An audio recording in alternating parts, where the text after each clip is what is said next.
Good afternoon. Defense Subcommittee will come to order. The topic of today's hearing is oversight of the Department of the Air Force. We have three witnesses before us today: Acting Secretary of the Air Force, Gary Ashworth. And Gary, we all like you, but hopefully your replacement will be confirmed here shortly. General David Allvin, Chief of Staff of the Air Force, and General Chance Saltzman, Chief of Staff, Space Operations. Secretary Ashworth, welcome to the subcommittee. General Allvin, General Saltzman, welcome back. Obviously, we all know the administration released the skinny budget. The chairman here said it took him a whole 15 seconds to read it, so it was pretty skinny. So for the fiscal year 2026 last Friday, this request includes more than $1 trillion overall for the national defense. However, it does so by assuming $113 billion in funds through reconciliation. The reconciliation process is not a sustainable approach to resourcing defense, and it's not a substitute for regular appropriations. We are awaiting full details behind the Pentagon's request, but I'm glad the administration has prioritized the significant funding for defense, especially to modernize the nation's nuclear deterrent and to support American space superiority. While we'll be limited in discussing specifics of the FY26 budget, I would like to hear about your priorities for next year. I'd like to hear about your approach to leading the Air Force and Space Force in an increasingly dynamic and complex world. From my perspective, you've got your work cut out for you, absolutely. The Air Force has had its share of challenges, including the Sentinel-Nunn-McCurdy breach, a number of cost overruns, schedule delays that have resulted in less Air Force, not more. I was pleased, however, the Air Force will be moving forward with the F-47, the next generation air dominance platform, which was unfortunately delayed at the direction of the former secretary. This craft, I think, will be critical in the future of air superiority. Given the priority of this program, I expect that it will be appropriately resourced in the President's budget submission. The program also needs to be rigorously managed to ensure that it remains on time and on budget. We can't have another repeat of the F-35 program. I've said it before, but quantity has a quality unto itself. The Air Force has been challenged in both procuring the air platforms it needs and adequately sustaining the air platforms it has. Turning to space, Space Force continues to have an acquisition challenge as well, such as the GPS OCX program, which is more than 7 years late. I'd like to get an update on Space Force's progress in fielding more resilient space systems. Our adversaries are rapidly expanding and enhancing their space capability to challenge the United States. I'd also like to understand more about the plans for the Golden Dome missile defense shield. This committee needs to have a clear understanding of the Golden Dome concept. Specifically, what is the Golden Dome? Is it technically feasible? How much will it cost? And who's in charge? Overall, I remain very concerned that the Department of Defense continues to struggle with delivering critical capability on time and on budget. To be blunt, I think the defense acquisition system is broken and an urgent action is needed to address these programs. So I'm pleased to see that the President signed an executive order earlier this month directing the Secretary of Defense to review the antiquated defense acquisition process, address burdensome regulations, make recommendations to incentivize the acquisition workforce, to utilize innovative acquisition authorities, and take measured and calculated risk. I would like to note that nearly 50 years ago, Admiral Hyman Rickover, father of the nuclear Navy, testified before this subcommittee about the core problems in managing complex development programs. It was right here in this very room. Rickover observed that the military rotation system, where the program managers are replaced every 2 or 3 years, was a major cause of problems. Rickover testified that due to the short of duration in the job, program managers, quote, have only the shallowest knowledge of the theory of the techniques they must deal with and little experience with the practical problems involved. And they are never kept long enough on the job to acquire such skill and knowledge. Before the results are in, the manager will have moved on, and a new manager, equally unqualified technically, will take his place. Rickover continued, "Naturally, the new manager will feel no responsibility for prior decisions and actions. His primary ambition will be to keep the program moving in the hope that it will not fail during his own tour.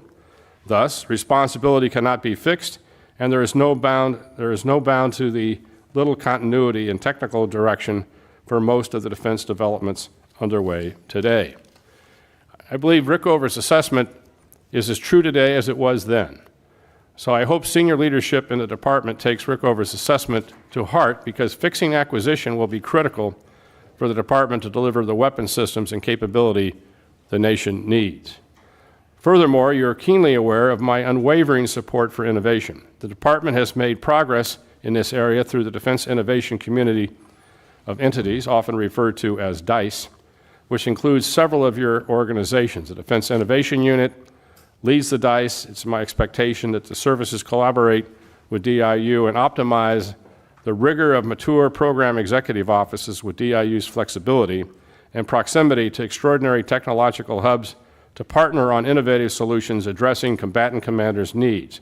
And finally, it's worth noting that we are in the process of consultation direction by the full-year continuing resolution for defense. While we are all disappointed that we did not complete a regular defense appropriation bill for fiscal year 25, I'm interested in hearing how the Department of the Air Force will navigate the remainder of the year. We'll work closely with you throughout this budget process to find ways we can accelerate the fielding of the platforms needed by our warfighters today. With that, I'm happy to yield to my friend, the ranking member, Ms. McCollum, for any opening remarks she would like to make. Thank you, Mr. Chair. Thank you for extending me this courtesy. Good afternoon. I'd also like to welcome Acting Secretary Ashworth, Generals Saltzman and Allvin. It's a distinguished panel that's here, but as the chair pointed out, we look forward to having a conversation with the upcoming Secretary of Air Force about the budget after confirmation. We know that the Senate has been having conversations, but our members too would like to understand the priorities that he's going to be putting forth. This is our first hearing with the administration's release of the skinny budget. I'd like to take a few minutes to acknowledge what the administration is proposing. For defense discretionary spending, President Trump is proposing $893 billion request, essentially what President Biden would have proposed. This is effectively a freeze from the current fiscal year. Any increases beyond that are assumed through the reconciliation process, which the authorizers control. No one will be shocked to learn that I don't think that reconciliation is a responsible way to appropriate defense dollars. The committee is constitutionally responsible for the allocation of DoD resources, and we should be controlling the process. Appropriating defense dollars through reconciliation undermines the authority and the jurisdiction of the Appropriations Committee. Now, the administration of both parties have tried before to move money from the discretionary budget into mandatory spending. This is not a new trick, but this is something normally done without any defense spending involved. And that's because reconciliation bill may not become the law. If it does not, the committee cannot guarantee that the DoD priorities will be backfilled through the appropriations process. Next, we know the programs for clean energy and climate resilience have been cut by the administration. As leaders of the Air Force and Space Force, you cannot afford to take your eyes off the cost of climate change. Islands in the Pacific are not easily places to get shipping materials to or to build and maintain infrastructure in. It's difficult to protect them from the impacts of climate disruption. Just look at the typhoon that hit Guam 2 years ago. $180 billion in additional funding was required to support the construction, planning, and design of facilities on Guam that were destroyed. The continuing resolution last December carried an additional $3.4 billion in repair costs for other catastrophic weather events. That's over $5 billion in taxpayers' money that they had to spend on the impacts of climate change within the Department of Defense. That's not waste, that's not fraud, that's not abuse, or any other kind of political spin. It is necessary to prepare, to protect and replace critical infrastructure that our war fighters depend upon. Climate disruption will not just go away by a wish and a prayer. It is something we have to plan for, deal with, and expect to happen into the future. Now, turning to major programs, Air Force and Space Force have big bills due right now. Sentinel program, as been mentioned, is ballooning, $141 billion, and that's from an original estimate of $78 billion. The schedule is wildly off track from where it needs to be. Next Generation Air Dominance program is planned to exceed $23 billion, and the price per plane is a serious consideration.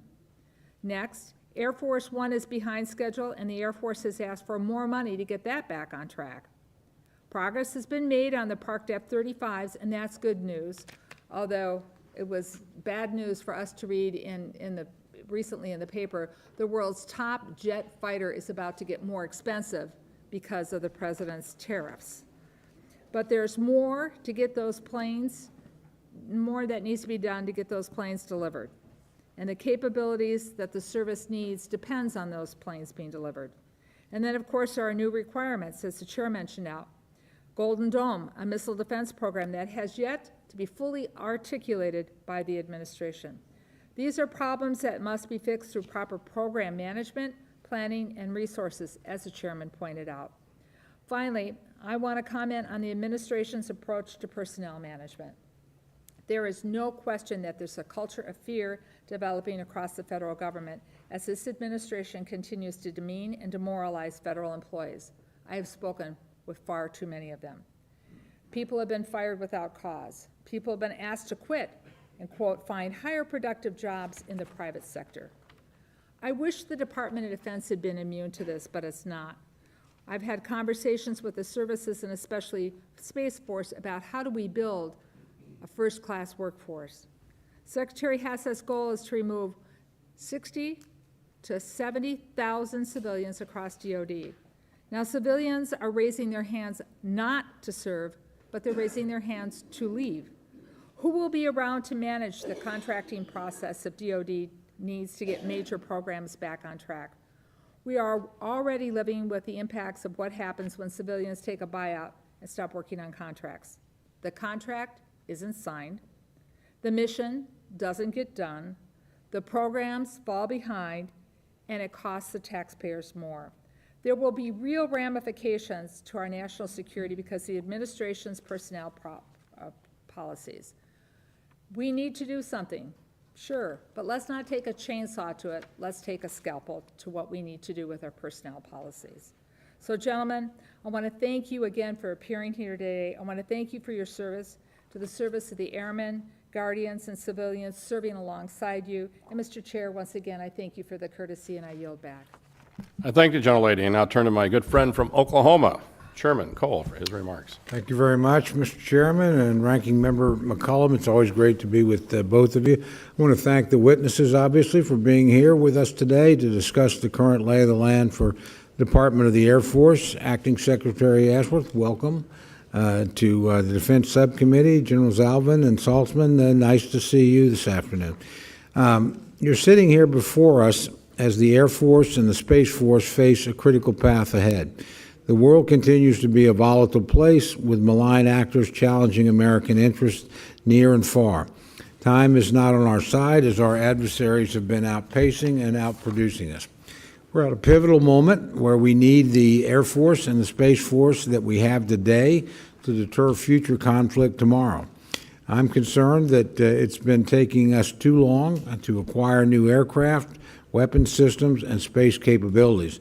And I'm interested in hearing how the Department of the Air Force views managing risk as it pivots some missions from aircraft to space. For years, I've expressed serious concerns about capability gaps during transitions from one platform to the next. Given the challenges, geostrategic complexities present today, this is certainly not a time to impose additional budgetary, programmatic, and national security risks. The future of air power depends on multitasking. We need to modernize and move into the next generation of air superiority while simultaneously sustaining our inventory of aircraft. Unfortunately, over time, we've seen an erosion of some of the basics that are going to require your attention. One of these areas is manufacturing. Critical aspects of our industrial base have atrophied, and we need to rapidly address aging and obsolete parts across platforms. There's an opportunity to not just grow relevant technical skills, but to also have a modernized and agile approach moving forward. I'd like to hear your thoughts on advanced manufacturing capability in this country and the benefit it might have for the Air Force. Modern deterrence hinges on the success of our air and space forces. I look forward to being able to see where resources will be applied for these efforts in fiscal year 2026. I'm also encouraged to see the total amount in the defense submission will top $1 trillion.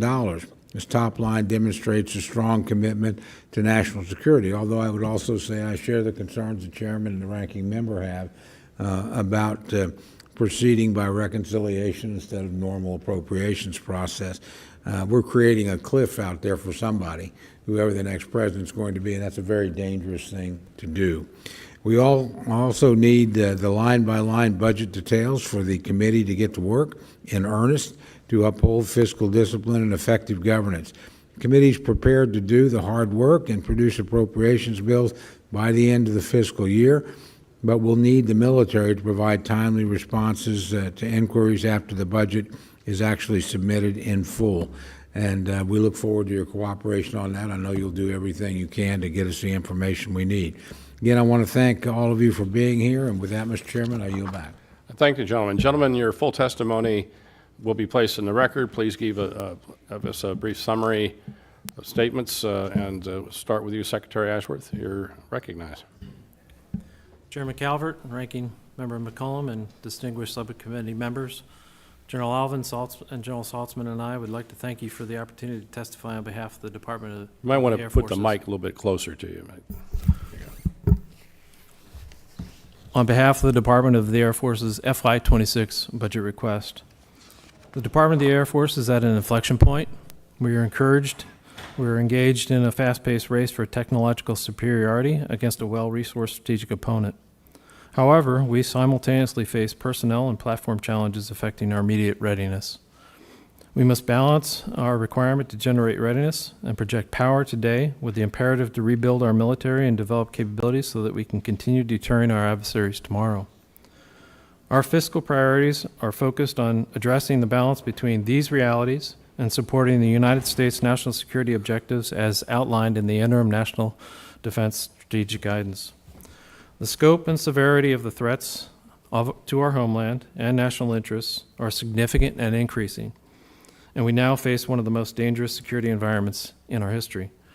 The Department of the Air Force has structured our long-term strategy around the belief that China is our pacing threat, and this reality directly influences the department's fiscal priorities. China's defense budget has nearly doubled during the past 11 years, growing 6% annually on average.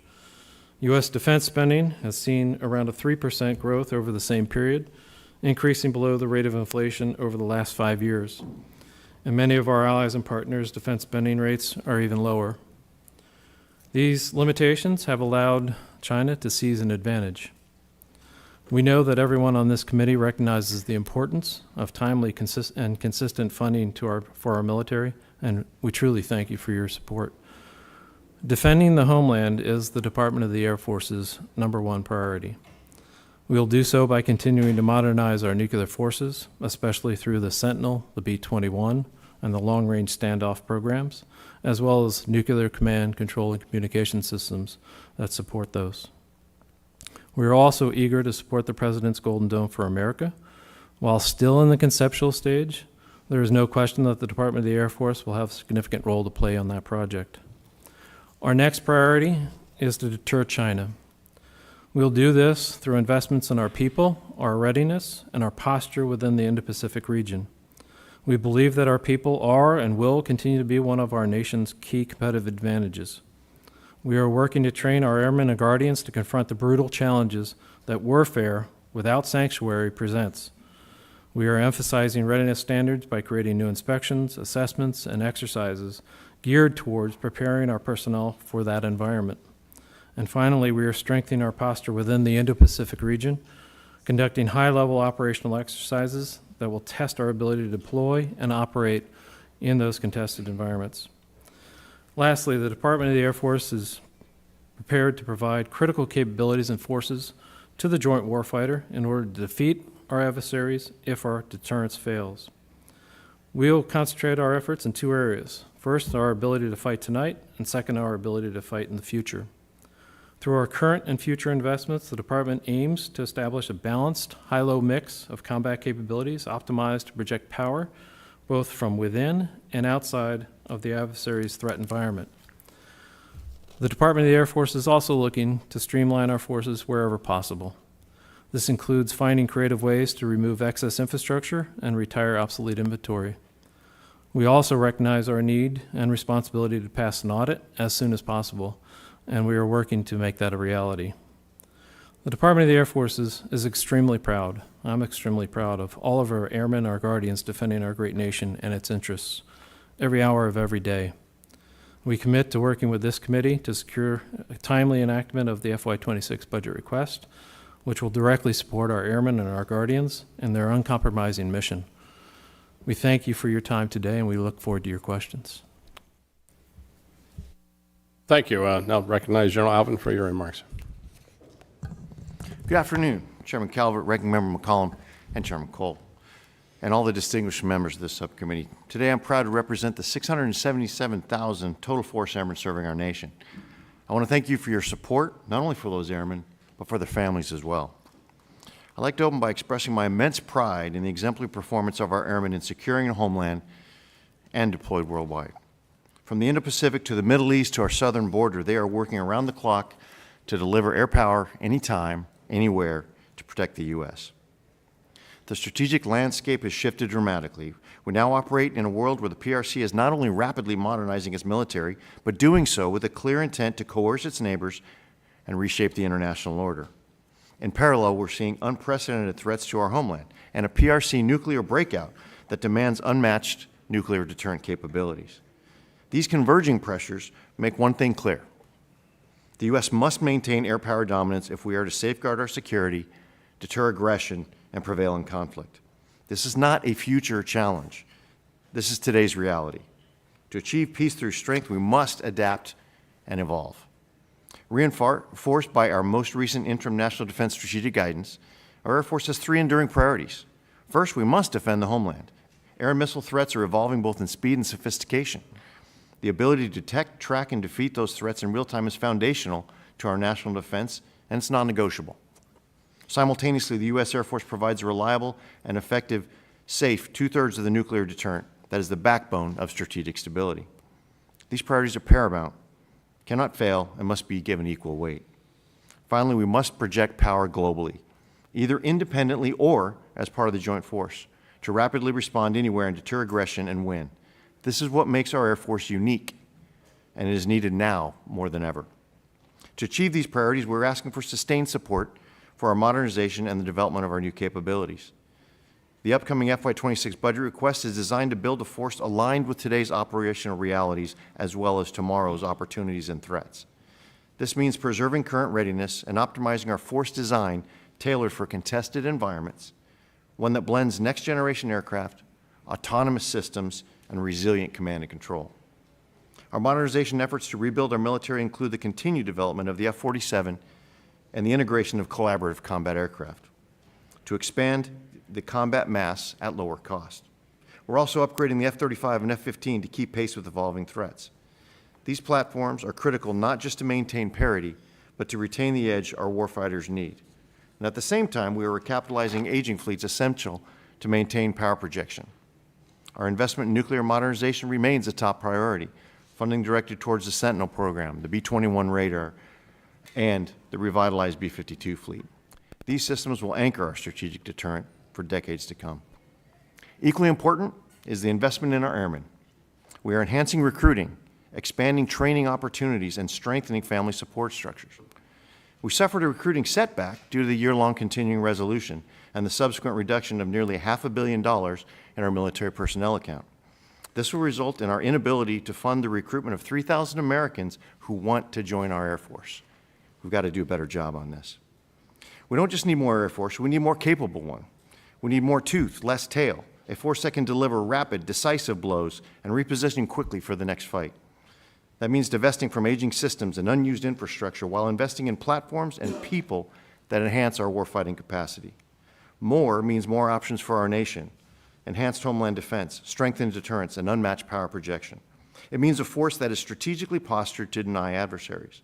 No other service can match what the Air Force delivers. Effects anywhere on the globe at any scale on minimal notice. Our airmen are the best in the world, ready to win today and to build the enduring force for tomorrow. With your support, we can ensure the Air Force remains the cornerstone of American power through the 21st century. Thank you for your time, and I look forward to your questions. Thank you, General Allvin. Now recognize General Saltzman for your remarks. Chairman Calvert, Ranking Member McCollum, distinguished members of the committee, thank you for your continued support and the opportunity to testify on the Space Force's posture for FY26. Never before in our history has space been more critical to the future of our nation. Satellites underpin our economic prosperity, enabling everything from transportation and communication to agriculture and finance. Space has likewise become the backbone of our national security. Today's joint force is built around the assumption that space power will be there when needed. GPS allows our forces to mass and maneuver fires. Satellite communications ensure global C2 of our operations. Satellites offer constant vigilance on the battlefield, alerting America's forces of missile launches and adversary action. All of these effects and more are provided by your U.S. Space Force. With about 3% of the DoD budget and less than 1% of the personnel, the Space Force is a great value proposition for the department. For this tiny fraction of resources, you enable a service that has become indispensable for modern power projection. However, despite the dramatic rise in space threats and the increasing importance of space, over the last few budget cycles, the Space Force has experienced shrinking resources. This disconnect between value and investment creates risk for our nation. Further exacerbating the situation, the Space Force has been asked to accept new responsibilities and missions, forcing tough choices between delayed readiness, reduced capacity, or unaddressed vulnerabilities. To illustrate my point, in the past 3 years, the U.S. Space Force has been asked to take on new missions like ground and air moving target indicator, adding new space control capabilities and taking on additional responsibilities associated with modeling and simulation, force design analytics, and a threefold increase in launch tempo at our national spaceports, and new advanced training requirements. These requirements have driven the need for increases in strength, military construction projects, new education and training curriculum, and expanded information technology requirements. The most recent addition to our mission set is the space-based technology associated with the Golden Dome program, which will depend heavily on Space Force sensors, interceptors, data fusion, communication capabilities. These are not modernization efforts or shifts from legacy missions. They represent new and emerging requirements for missions that have never been accomplished by a military space organization. These new mission areas will require new and stable resources over time to deliver. In FY26, we will have developed the blueprints, laid the foundational groundwork to continue these efforts in earnest. If the resources are made available, the Space Force will be postured to use them effectively in pursuit of these critical priority missions. Space gives us an incredible strategic advantage, but any advantage can become a vulnerability when held at risk.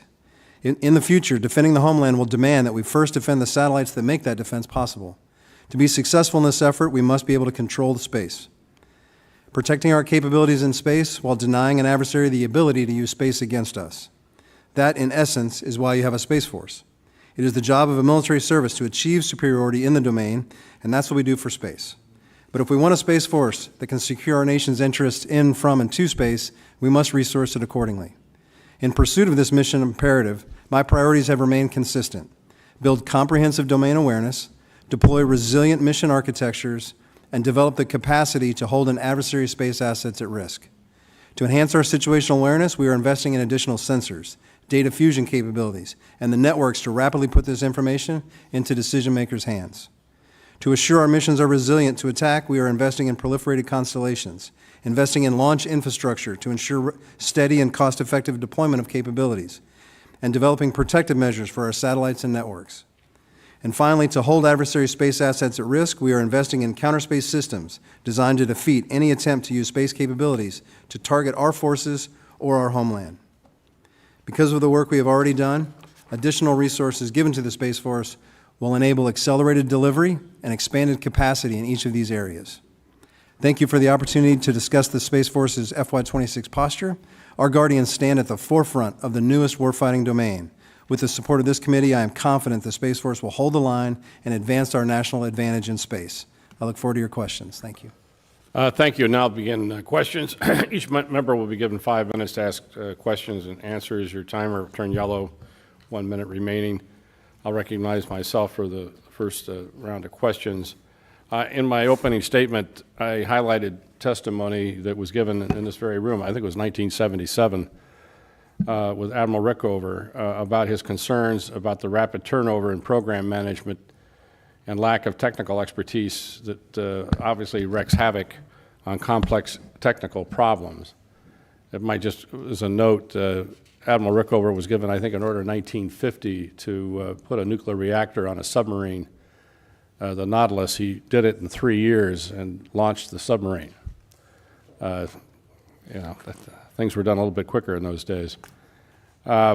Secretary Ashworth, to what extent do you believe Admiral Rickover is right that the churn in program management is a significant contributor to poor program performance? Thank you for the question, Chairman. So coming from the background that I'm coming from, I've gotten to see this a lot over my time. I do feel it's very important that we have stability in program management, as well as the technical component of any program office as they're trying to deliver capability. Those are the two fundamentals that need to work hand in hand to be able to understand the engineering that's involved in a design, in developing a system, and understanding the risk that needs to be managed a lot of times in the technical area. So very important to try to have stability in those fundamental jobs. I do believe that the department has looked at this in the past. I do not know offhand, and I can get back to you on this, what our current policy is about trying to retain program managers for a length of time, especially on our major programs. That has been looked at, and it may actually, during this acquisition review that is coming up, may be one of the things that we should look at again. Yeah, and the nuclear propulsion program, I believe the admiral in charge is given 8 years as a tenure for the propulsion program. I always thought the program managers for some of these highly technical programs should tie it to some kind of program milestone or deliverable rather than just a set period of years. Give them promotions, a regular career advancement, but it's important to keep these folks in place. And the reason why, and I want to ask this to General Allvin and General Saltzman, whatever rationale there is to rotating personnel in and out of these frequently results ultimately in depriving the warfighter of the program that we're trying to fund. We certainly saw that in the F-35. I was there in the beginning and didn't quite work out the way we expected it to work out. And now that we're starting down the road on the F-47 and obviously Golden Dome, two potentially very extremely technical and expensive programs, do you believe that we should change our attitude about program managers? Mr. Chairman, I certainly do agree that we need to look at these things. What I would offer is first, I mean, obviously, Admiral Rickover, when you're talking about nuclear reactors, there are very few things that require more of a single depth of technical expertise. I think as we do this, we need to understand how to merge the different parts. So you need to have the technical expertise and understand what all goes into the acquisition. There's also a role for an operational relevance to be fed into this. Maybe not nuclear reactors, because that science is that science. But when we look at the F-47 specifically, I believe we partially cracked the code on this, not only in ensuring that we have more stability in the program, but we had operators in there from the beginning. And when you do that, then you understand the operational impact of potential acquisition or technical decisions you might make. So I think there's a blending there. And associated with that, rather than just say the acquisition professionals will stay there 10, 15, 20 years, you touched on it, Mr. Chairman. We have to understand how to promote and advance them in a way and do it in an agile way to where maybe it's not the same as our operational expertise. So I think there's a way of blending those, but I wouldn't yield only to just having the technical expertise be preeminent without the operational impact and the operator in the technical mix from the beginning. And so I think there's a blend that has to happen there, to your point about not rotating through and having a continuity not only of the technical expertise, but also of the operational relevance. Yeah, I'm not necessarily advocating to what Rickover, I think he was in charge of the nuclear propulsion program for over 30 years.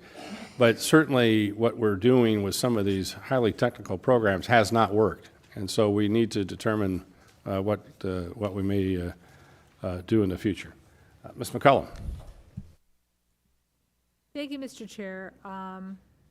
So I want to lay out where we find ourselves with, as we wait for the full 2026 budget request.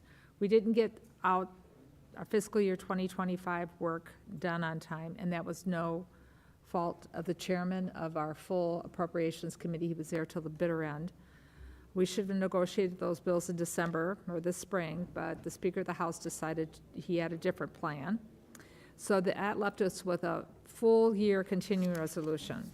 52 days after the President signed the CR into law, DOD and Congress still have not agreed on a spend plan.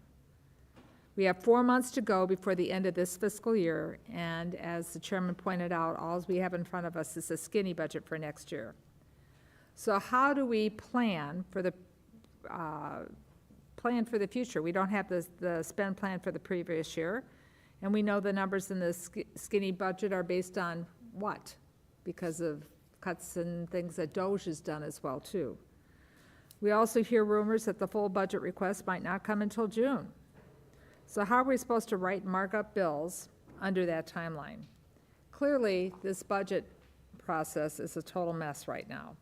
The administration's skinny budget shows a freeze in top-line discretionary spending for defense, as I mentioned, and the department wants to move. The department's asking us to move between $50 and $60 billion in funding around in the base budget. Just move it. Trust them. So, gentlemen, the time is short. We have very few details on your priorities for next year. So I'd like you to talk about some of these projects you're asking for. The nuclear modernization, Sentinel, which is 80% over budget, the collaborative combat aircraft program, next-gen air dominance, space domain dominance, and then Golden Dome. Now, General Saltzman, you just mentioned some things that you think Space Force is going to be working on that's new to me with some of the requirements that you might have. We're also going to assume a 3.8 pay raise for the troops will be requested, and we don't know if the administration will fully fund the junior enlisted pay an additional $3.3 billion. So Acting Secretary Ashworth, we need more details on the 2026 budget. Your posture statement talks about combating China, restoring the war ethos, but it lacks a plan for us to look at, to react to, and have hearings and discussion about. So it seems like, to me, the department wants to do everything all at once, and obviously that's not possible, and we don't know what the priorities for spending or the priorities for actually getting things done in what order. So my question to you is, because I don't know, I haven't seen everything, do you expect the Air Force to be a donor or a receiver in this budget? And just exactly what do you think the top 3 priorities we should be focused on that you're going to be focused on in FY26? General Saltzman, the same question for Air Force. What are your 3 have-must priority programs? And I'm not trying to play stump the band. We just don't have any information, and we have to start having discussions amongst ourselves and then with our counterparts in the Senate. Gentlemen? So thank you for the question, Ranking Member. So I'll start by saying the department is trying to finish up the relook on the PB26 and get over the request as soon as we can.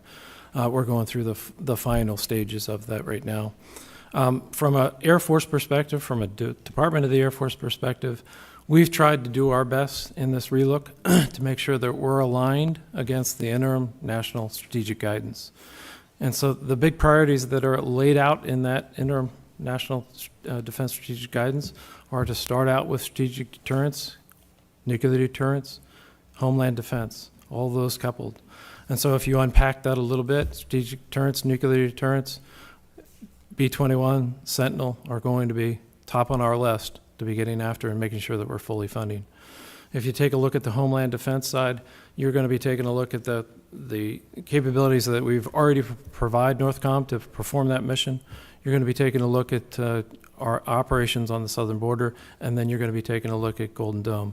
The department is working through the final stages of pulling together the concept and the final initial plan to take up to the Secretary of Defense on Golden Dome and then take over to the President for his chop. Once the President gives the thumbs up, we'll move into the more detailed planning stages.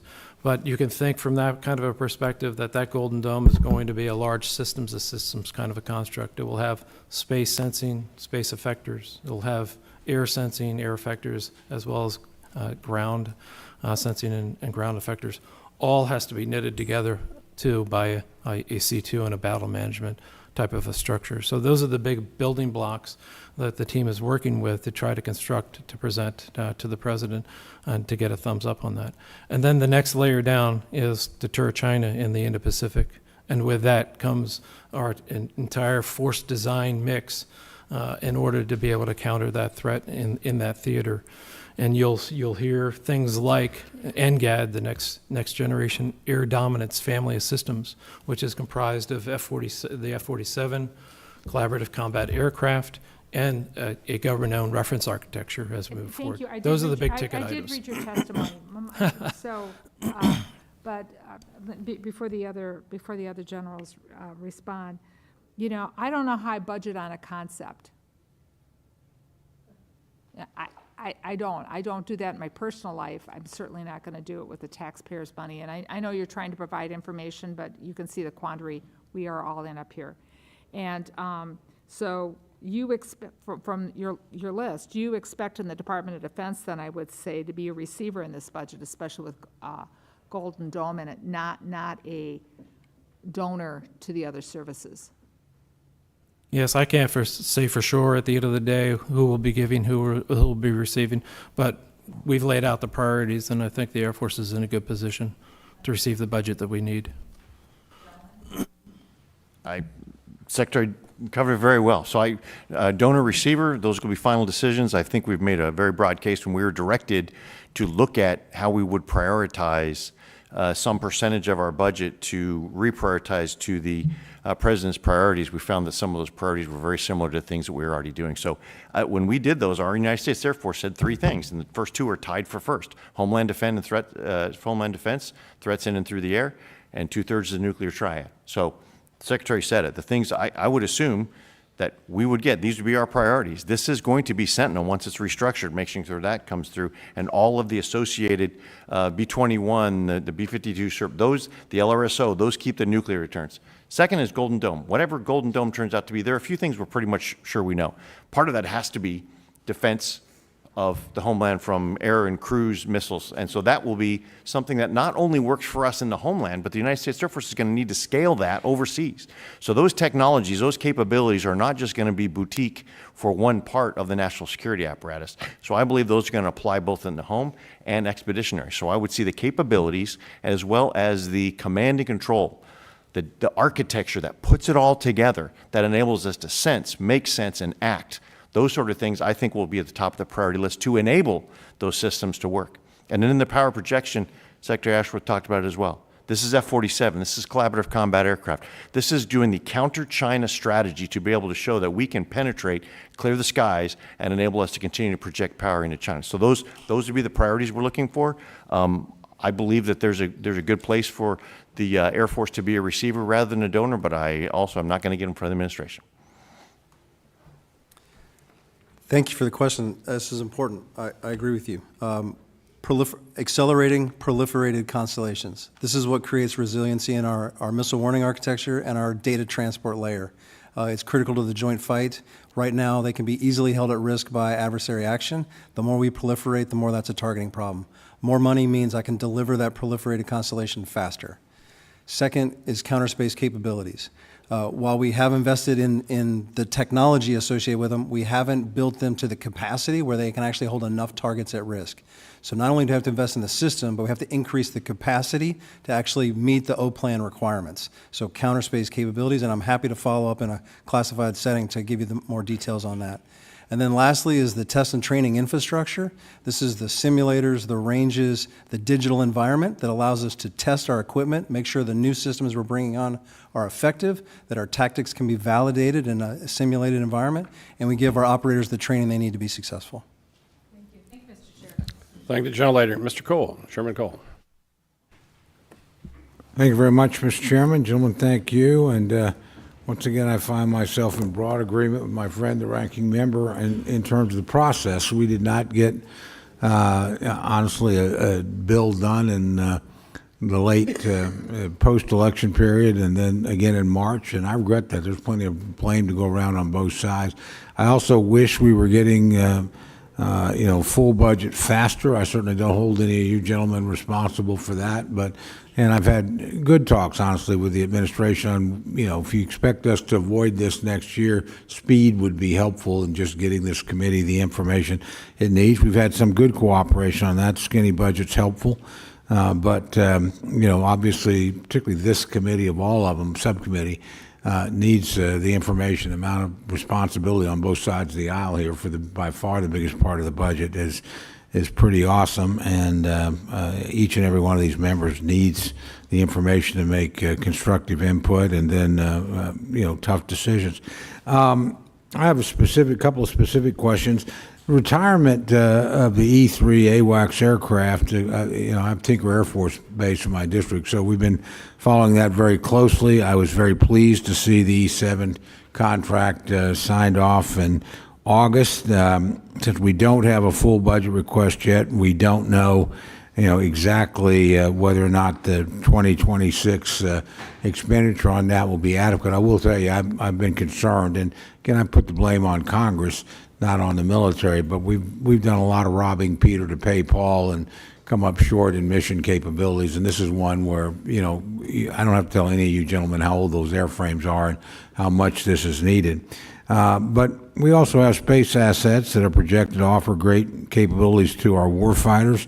Some have been delivered, some, obviously in the process. We understand there's a lot of change there. So I want to ask, if I may, General Allvin, General Saltzman, I'm interested in hearing your thoughts more about how the Department of the Air Force is thinking about pivoting some missions from aircraft to space, and do you agree that we will still need to maintain air capability up to and perhaps even after space is fully online? Well, thank you, Mr. Chairman, for that. And boy, you got that right about the E3. We are using that, and it is continuously in demand. The ability to actually command and control and manage the battle in real time has never gone away. And so even though we may not be in a major conflict, the ability of the E3, degrading as it is still under high demand. And so when we have a fleet of 16 aircraft left with a mission capable rate of about 37%, that is a dying platform that has diminishing manufacturing of supplies that just aren't going to come. So this is not something that we can maybe put the paddles to and resuscitate. To that point, the ability to sense, make sense, and act. There are great opportunities as we look into space for more opportunities of ubiquitous coverage and those sort of things the airborne layer is becoming more challenged to do because the adversary is pushing us further and further out. However, we have to do more than just sense. We have to sense, make sense, and act. And right now, the E-7 is the platform that delivers what the E-3 can with greater capability. So as the Department of Defense looks through this architecture, whether it be Golden Dome or the architecture in the contested environment, it's going to be very important that the migration from air to space covers all of those, the sensing and the making sense and the directing. And I will yield to my brother from space on the things that are available in the near term with respect to sensing from space. But I think we just need to ensure that we're adequately covering all parts of that as we do that migration before we just go from one domain to another specifically. I think General Allvin said it great. I'd just add to it that space offers a lot of advantages, particularly in a contested environment, but it isn't necessarily optimized for the full spectrum of operations that your military is going to be asked to do. And so I think you'll get unanimous consent by all the chiefs when they say a mix of capabilities to make sure that we can cover a full spectrum of operations and truly offer the Secretary of Defense and the President a full range of operations is the ideal situation. And so no one system is going to be perfectly optimized to take care of the full spectrum of ops. And so that's where I think you need a mix of systems. So just to be very clear, as I understand it, you really think we need both and an overlap of those capabilities, at least for a time. Is that correct? I certainly believe we need the capabilities from whatever domain or platform or system it comes. We need to ensure we have the resilient to do the sensing, making sense of that, and acting. Okay, thank you. Secretary Ashworth, just a quick concern. I know this committee is very focused on, frankly, the atrophy of our industrial base, the challenges that presents to the military. We're losing a lot of smaller manufacturers that made components for particularly some of our aging systems, and believe we have a lot of aging systems at Tinker Air Force Base, and those men and women do an unbelievable job keeping 50, 60, 70-year-old airplanes, combat ready and operational. But getting the parts to maintain that or having, frankly, any predictability when you tear one of those apart, what you're going to find. I mean, they're so far beyond any lifespan that was predicted and required. It's really, I mean, these people are much more artisans than they are, technicians and mechanics. Give us some idea of how you are looking at additive manufacturing, and other things that might produce and let us close some of the gap we have, some of our lost industrial capacity. Thank you very much, Chairman, for that question. So appreciate it. So the previous administration had laid out a national defense industrial strategy on how to actually robust up our defense industrial base, and we're carrying that forward in implementation plans.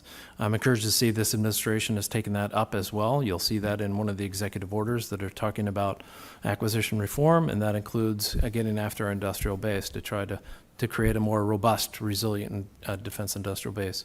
When it comes to advanced manufacturing, additive manufacturing, we're looking at that across the board in the Department of the Air Force right now. Some of those areas that you're talking about, trying to get after spare parts, trying to take a look at diminishing manufacturing sources, those are key areas where we need to continue to mature how we're trying to use advanced manufacturing in those areas to get after those issues. But the list goes on and on and on, and we could share more offline with you. I would appreciate that. I really do think, and I know Chairman Calvert spent a lot of time thinking and look at this. I think we have actually a couple of really unique openings where you might be able to leapfrog pretty quickly and bring down the cost of parts, bring down the cost of munitions, bring up the supply of both.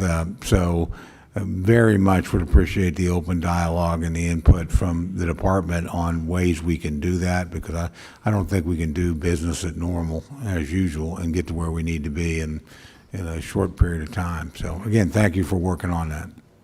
With that, Mr. Chairman, yield back. Thank you, gentlemen. I'm going to remind members to please talk directly into the mic for our communication team can write down your testimony. Mr. Cuellar, you're recognized. Thank you, Mr. Chairman, ranking member. Thank you all for being here. Want to talk a little bit about the southern border, if you don't mind. We just had the Secretary of Homeland and the men and women in blue and green do a great job, but they're limited, and I think you all can bring another asset. And again, without violating Mexico's sovereignty, I know both presidents have been talking about that. There's a lot of things that I think you all can do without violating Mexico's sovereignty, whether it's in ISR, communication, targeting capabilities.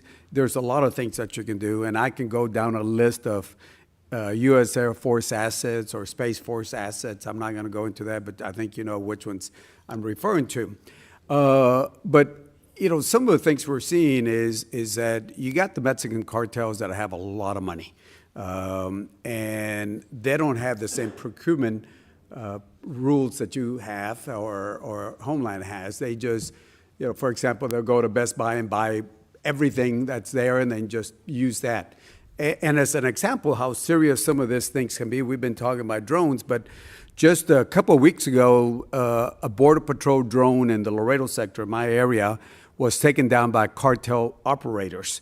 This means that the cartels now have technology that can take down law enforcement drones, which means that they have a continuous side of what Border Patrol's doing, when they change shifts, everything. They got all that.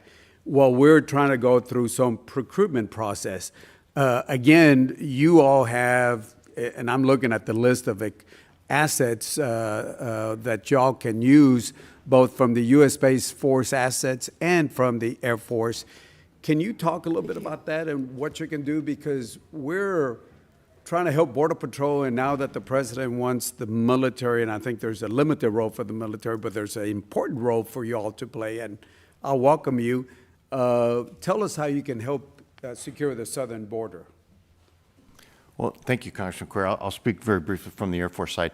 You know, as the organized, train, and equip organization, we really yield to what the combatant commander, who has given the overall mission, looks to do. And so we answer really operationally through our AF North commander to General Guillot, Northcom commander. So they put together the plan, and they put together the objectives and all of the criteria, and then from them they solicit and they request forces. And so we respond to those demands. And so I really wouldn't want to get in front of the operational commander, who's General Guillot. However, as you mentioned, you have a pretty long list of the forces available.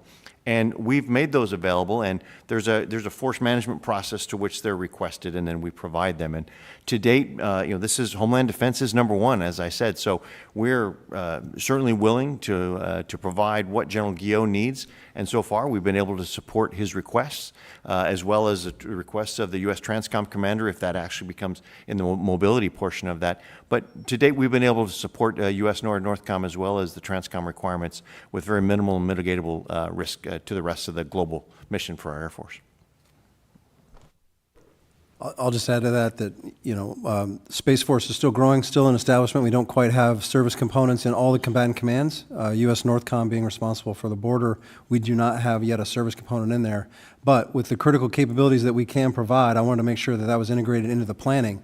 And so we realigned another one of our components to make sure that they were supporting U.S. Northern Command.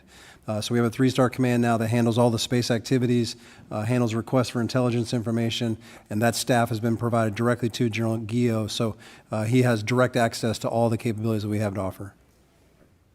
And we've sat down already with General Guillot. I think he's going to be fantastic. As you know, we got Northcom, you got Southcom, and how it's divided. But again, from your experience, anything you can provide the General, we really appreciate, because everybody talks about the southern border, but we really have the assets. I mean, this thing about these drones, where now the cartels are knocking down our Border Patrol, and we still haven't reacted to it because we got to go. I mean, those are some of the, I can go into a lot more specific issues, but I just wanted to highlight that one out. Thank you, Mr. Chairman. Thank you, gentlemen. Mr. Rogers, Sherman Rogers. Thank you, Mr. Chairman.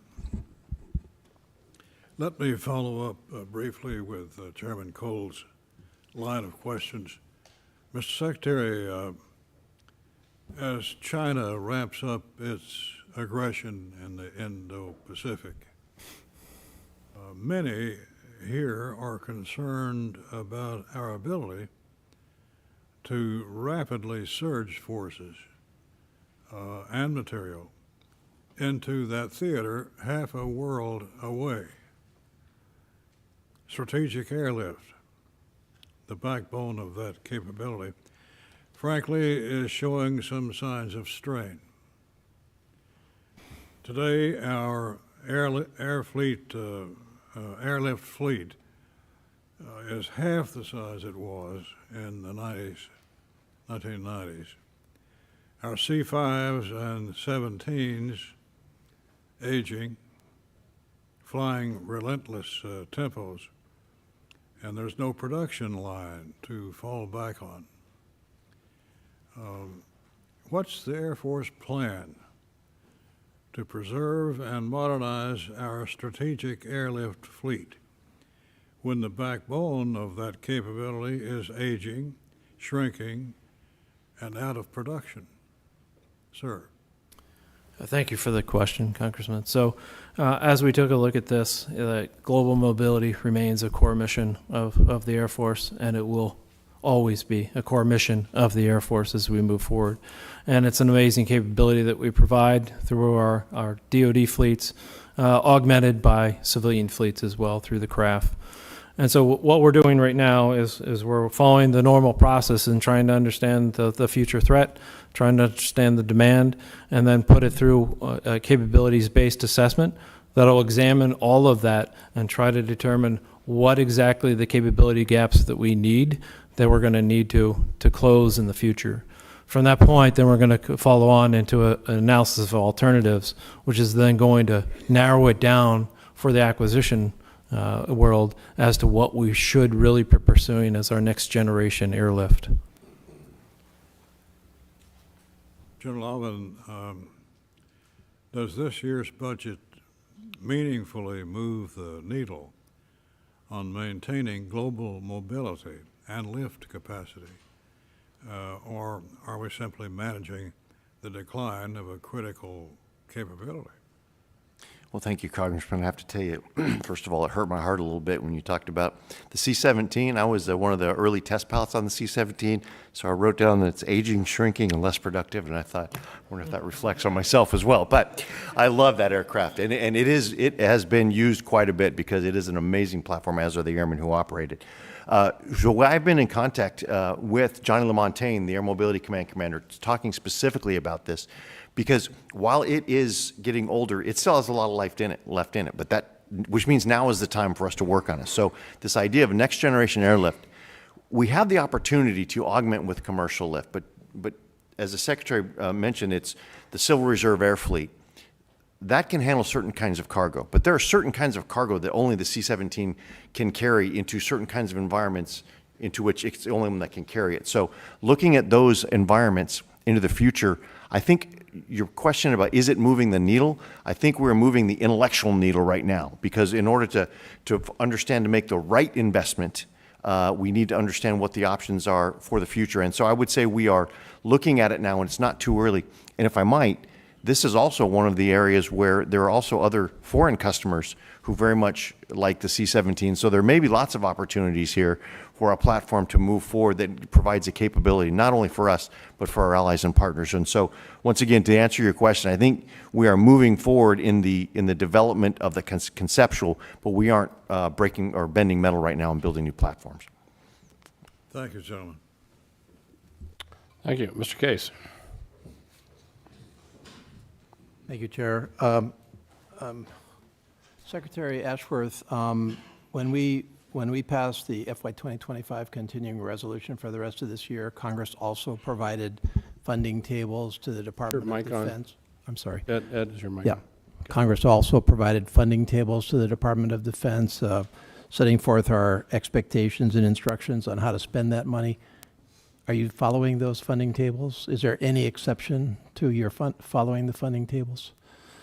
I am aware that we provided the spend plans as requested and tried to make the best adjustments we could to make up for the difference between what we were expecting in a budget and a full appropriations compared to what we got through a full year continuing resolution, which was about $4.6 billion less. And so those are the issues that, as we were moving through this process, by the way, we appreciate the additional flexibility that this committee and Congress put into that continuing resolution that made it a little bit more flexible than a regular continuing resolution, but we still had significant issues on trying to reconcile that $4.6 billion. And so when we provided our spend plan, we tried to make the adjustments within appropriation that we could to try to get after those issues. Okay, I think I'm going to take that as a good faith effort to follow the funding tables. I just wanted to know of any unknown, undisclosed deviations from the funding tables. None of those? Not to my knowledge. Okay, cool. I just wanted to follow up on Ms. McCollum's questions because I'm also trying to make some sense in anticipation of actually making decisions on this budget for FY 2026 of a lot of different things that are going on. So the first one is, we started at the beginning of this year with the instruction to all the services to at least come up with a scenario to reduce by 8%. Okay, and presumably all the services went through that scenario. Then what happened next is that you came out with a skinny budget, which was level funded, which would imply that nobody went through an 8% reduction, maybe internally. If I'm not mistaken, there's been no allocation of the skinny budget to any of the services. So presumably the decision as to actually where you are going to allocate that skinny budget is still outstanding, and that probably plays back into your evaluation of the 8%, I would assume.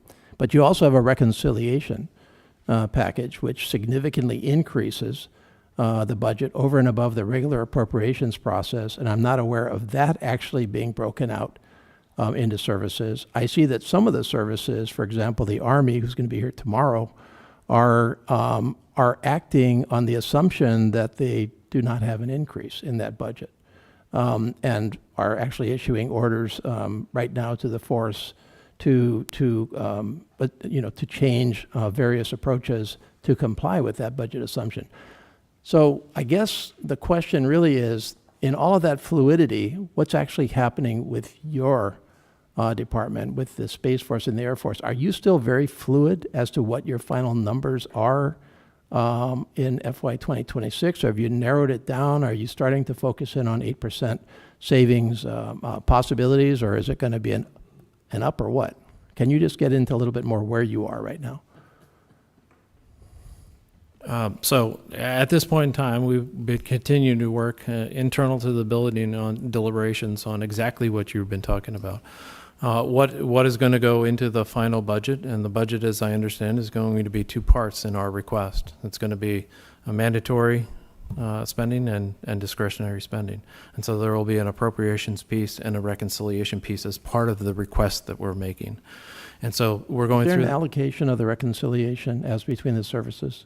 I have not seen an allocation to us, but there is absolutely work going on within the building to allocate resources against one or the other as we move through this. Okay, so if the reconciliation bill came before Congress tomorrow and had a request for that, what is it, 100 and some odd billion of extra money on the mandatory side through reconciliation, we would have trouble actually splitting that up right now. I mean, that's what I'm interpreting you saying. We don't. My really... understanding, when you receive the budget from OMB and it comes through the department, is that it will be broken out for you as to what is in the appropriation and what is in the reconciliation part of those bills. Okay, and can you say right now, and if you can't, that's fine, can you say what the net effect is for the Air Force? What kind of shooting target should be we anticipating here? I cannot say right now before the budget is released. Okay, thank you. Thank you, gentlemen. Mr. Womack. Yeah, thank you. Thanks to the gentlemen for being here today as witnesses, and I'm going to follow up on Mr. Case's remarks here in just a second. But General Allvin, thank you very much for your time the other day when we talked a little bit about the project in my district, the FMS mission for the F-35 and our allies and partners who are going to be rotating through Fort Smith, Arkansas to see our world-class facilities and our world-class airspace. We're excited to have Germany, Singapore, Poland, Finland, Switzerland, Greece, and the Czech Republic in the years to come. But in the meantime, Congress has to do its job. And our job, the job of this Appropriations Committee, is to, fund the discretionary side of government to include national defense. I'm a little skeptical about the fact that we've partnered the reconciliation with the base defense bill. That could be problematic. But I'm curious, from your standpoint, what capabilities are threatened by the inability of Congress to actually execute an FY26 appropriation bill on time? And how does this impact, the core mission of our of your Air Force in our ability to project power and demonstrate dominance as we often have? Well, Congressman, thanks for the question, and also I really appreciate the dialogue. As you know, we have our first 2 graduates coming up this week from Ebbing, and if I could share with the committee that Please do. talked to the Singapore Air Chief last week. He said we came looking for a place to train our F-35 pilots, and at Ebbing we found a home. So that speaks to the community. That speaks to a very capable installation, and we were looking for the success into the future. It is hard, Congressman, to nail down a specific program that may be impacted. It's the accumulation of all of it. It's the inability for predictability of the funding that enables us to have weapon system sustainment, that year over year we can have the workforce predictability that will enable us to understand we can ingest a certain number of aircraft into depot maintenance that will allow the long-term readiness. So it is the accumulation of the lack of flexibility in funding as part of it to be able to respond to the fact that we don't have a predictability. So if we don't have predictability through an appropriation, we would certainly be helped by having more flexibility as we adjust to whatever the new methodology is by which we get resources. So I think in general, the lack of a predictability makes it harder for others maybe to rely on us, for industry to rely on us as that reliable partner to generate the innovation that Chairman Calvert has talked about and ingest that into our force. So I think it's overall the lack of being a good, reliable partner. Now, we're not faultless in that either, but I think having the predictable appropriations to where outside industry, startups, innovative companies that want to come and be able to add to a new innovative Air Force that can adapt to disruptive technology and exploit that in the air domain, that I think is something that we're missing. It's an opportunity cost, I think, Congressman. Speaking of opportunity cost, if I can piggyback on top of the budgeting issue, a recent article says that you're carrying about 20 to 30% excess infrastructure. Now, that, along with the maintenance of that infrastructure, help this committee understand what opportunity costs are not being met because of that excess infrastructure. Thank you, Congressman. And I've mentioned it, and I just use this opportunity for clarifying. I am not, I appreciate that in the last NDAA, there's an interest in ensuring that we have the facilities and the places where airmen live and work be quality and safe. It is the fact that our Air Force has reduced by some 40–50% in the number of airmen and the number of platforms that we've lost over the last 30 years, but we've only lost 15% in number of installations. So we are carrying 23% excess, we call vertical infrastructure, buildings and structures where we don't need to have that workspace, and about 60% in some areas excess pavement and ramps. So all of that goes against a bill with which we need to keep it up and running that we're not using.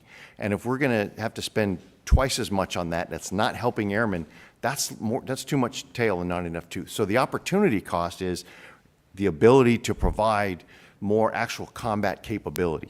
Now, I understand that it can be perceived as a BRAC is a terrible thing, and we'll all go to our, it does not have to be a BRAC. I would love to work with Congress to see if there are ways we can incentivize, rather than going piecemeal and having the wing commanders work with the local communities. Can we collectively incentivize opportunities for installations or things on federal property where maybe Congress can help others maybe use that infrastructure and get it off our books? Because then we can actually reapply those resources to actual combat capability. Thank you. I yield back. A point that Mr. Womack made, it was brought up, nobody likes continuing resolutions around here. But I was talking to the Secretary of the Army this morning, and obviously we've got to get these budget submissions in and as rapidly as possible. I think the chairman wants us to get some of these bills done by the end of June. It's the middle of May right now, folks, and so I would hope that we can get some information here as soon as possible. Ms. Lee. Thank you, Mr. Chairman. Thank you, Ranking Member, and thank you all for being here. General Allvin, it was nice chatting with you last week. We took some time to talk about the quality of life issues about the airmen that they're confronting at Creech Air Force Base, which is only going to be compounded by the addition of the 500-plus service members, hopefully, as part of the collaborative combat aircraft coming to Creech. And I just wanted to confirm that I can receive your commitment to follow up with my team within the next 4 months on the status of putting together any necessary documentation. My understanding is we need 1391s, some unfunded requirement documents that would allow me to be advocate on behalf of Creech going forward. Congresswoman, absolutely. And as a matter of fact, it's actually exciting what's going on at Creech, but your point is the right one.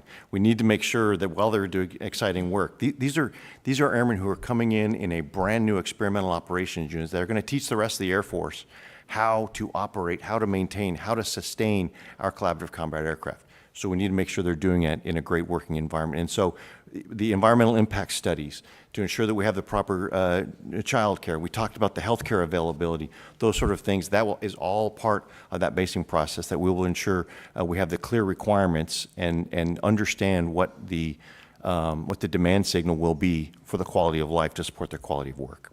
Thank you. Yeah, just, for the remainder of the committee, as we transition to unmanned aircraft being at the center of our defense, Creech is critical. Nevada is critical, but Creech in particular, and that base is really lacking in terms of support for airmen, and it really does take a toll on them having to travel for health care, child care, housing, et cetera. So thank you for that commitment. I have one more question. This is for Mr. Ashworth, the Secretary.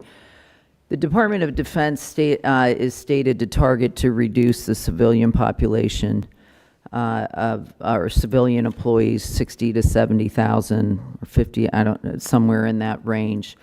To date, this has been via the hiring freeze. Can you explain what that impact has been, and do you believe that you have the excess manpower to withstand these cuts?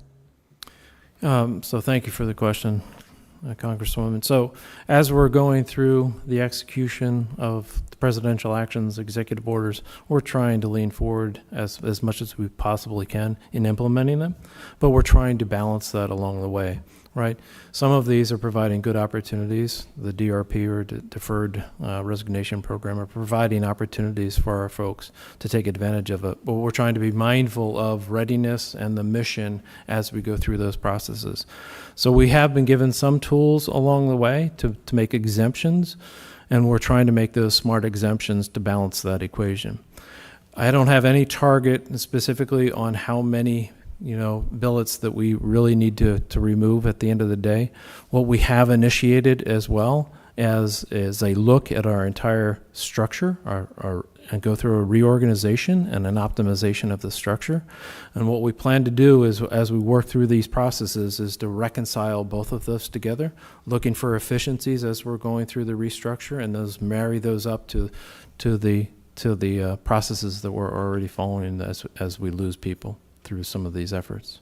Yeah, I just honestly feel for you, because as the ranking member said, taking a hatchet versus a scalpel on top of our pressure for recruitment and retainment, on top of modernizing, it really seems almost like an impossible task. And I would like for you to expound on, is there anything this body can be doing to help you achieve the goals that you have? No, I think we're in good shape right now to continue to work through these processes all the way through the end. We'll continue to maximize the use of exemptions to try to make sure that we're keeping our readiness and trying to keep our missions intact. But until I finish that exercise of trying to take a look at how we're going to optimize our organization, I won't have a clean picture as to where that leaves us in balancing those two variables together. Thank you. I'll yield. Thanks, gentlelady. Mr. Anderholt. Thank you, Mr. Chairman. I just have a couple of questions. General Saltzman, back in April of 23, U.S. Space Command outlined requirements for sustained space maneuver and dynamic space operations and set the target for an operational demonstration by 2026. Can you speak to as how the Space Force plans to meet the U.S. Space Command target for an operational demonstration of sustained space maneuver and dynamic space operations by that deadline? Yes, sir. Thank you. We have on contract a demonstration of a refueling shuttle, a propellant depot, and satellites we call Tetra 5 satellites. Tetra meaning they have arms, they have refueling arms. That demo is scheduled to launch in 2026. We think that'll show a lot of positive results in terms of collecting the data on which of these types of capabilities, which of these types of technologies is most fruitful for the enduring mission. We think it'll be very positive. We're following that up with a second demo in 2027, which is actually 5 more different types of technologies associated with refueling on orbit. Again, the purpose is to collect the data, determine which ones are best, what standards we like, what interfaces are most productive so that we can continue to invest in that technology. So we're on track for 2026. Okay, thanks. And with the certification of ULA's Vulcan rocket on March 26th, we now have multiple viable space options for the all-important National Security Space Launch mission. Can you talk a little bit about the importance of competition within space as a driver for both innovation and a source of resiliency? Well, I think I'm preaching to the choir when I say competition is in the benefit of the government. It helps drive innovation, it helps drive costs down. But from my perspective, from my seat, it also creates resiliency in the architecture. It's my job to make sure we have assured access to space. If I have multiple companies that can help us deliver capabilities on orbit, I feel more comfortable that we have resilient architecture to put that in place. That's resiliency against any particular system that might have an anomaly where you would ground the system. We have alternates, we have backups. If a company has problems, we have alternates, we have backups. So the resiliency in the launch infrastructure is just as important as the competition driving the cost down is to me. Thank you. Oh, and just let me, Secretary Ashworth, thank you for your service in this role as you, and we look forward to continue to work with you, but also ultimately with the Secretary once confirmed, or the next Secretary is confirmed. Given that this is an oversight hearing, I want to close by just bringing your attention to a persistent issue. And as you well know, the United States Space Command was established more than 6 years ago. And it's been basically homeless ever since, despite the Air Force has identified Redstone Arsenal in North Alabama as the preferred location back in January of 2021. And the service has yet to designate a permanent location, however. I look forward to working with you and the incoming Secretary to finalize the basing decision that was validated by the Inspector General. In a budget-constrained environment, it's clear that Alabama is more cost-effective, and we have the brain power and the robust defense industry that is able, that is willing, and is ready to support Space Command. And I look forward to working with this administration to bring us back on track and support our guardians and warfighters in this critical domain. And so I thank you for that. Look forward to working with you, and I yield back. I already thought they made a decision to move to Alabama. Well, we're going to call it the Shelby Air Base. Yeah, Ms. Capter, you're recognized. Thank you very much for your testimony today. General Allvin, I have 2 questions for you, one for Secretary Ashworth and one for General Saltzman. The 2 questions are for the General. Recently, we read about the press reports, the revolution on the battlefield when the Ukrainians took down a Russian Su-27 with a drone. I'm curious how you looked at that and if you agree it was a revolution and why. Secondly, I'm wondering if you can describe to me, recently, the president made a trip to Michigan and announced that we were going to have a new F-15EX fighter installation there. How will that relate to Ohio and the 180th Fighter Wing that I represent at our National Guard? Is there any connection? That is an F-16 unit. We tried to get F-35s, but they said we weren't close enough to a training base, so those are two questions. And then for Secretary Ashworth, what are your thoughts? How do you think about the state of our defense industrial base in this country and your critical workforce and production shortages that you face? And finally, of General Saltzman, when can we expect to receive a detailed budget related to our committee that for 2026? You've got the issue with Space Force. I don't even know what Golden Dome is. Maybe you can explain that in a written reply. But when do you think that we would be able to get a budget through the department? So General Allvin first. Thank you. Thank you, Congressman. Congresswoman, so in the two questions, first of all, the drone shooting down an SU-27. I don't know that I would call it as much of a revolution as it's a wake-up call. We need to understand that there are different platforms on the battle space, and the manner in which we use the aircraft that we have, the manner in which we have our operational concepts for aerial warfare need to adapt to this new reality. So I think I wouldn't take it as that one thing changes everything, but it certainly reflects the disruptive technology that can find its way onto the battle space, and it requires our rapt attention to make sure that we're responding to it in all environments. To the second, on the F-15EX, that was a presidential decision, and that decision was in order to replace the fighter mission that was going away with the A-10. I do not see any impact on that with anything going on in Ohio in the 180th. Thank you very much. Secretary Ashworth? Okay, I think your question was around the defense industrial base. How do you think about it? Yeah, so it's constricted over time. Everybody knows that story for over the last decades. And so we need to continue to do what we can to continue to grow the defense industrial base, to try to make it more robust and resilient, because that effectively just is in our best interest, because we'll grow competition and we'll benefit from that in the government side. In addition to that, though, we've gotten brittle in certain parts of our defense industrial base, and we need to be very mindful of understanding what those supply chains look like, and so that we can target those areas that are truly national defense related, so that we can make sure that we have additional suppliers in those areas as we move forward. And those would be domestic suppliers?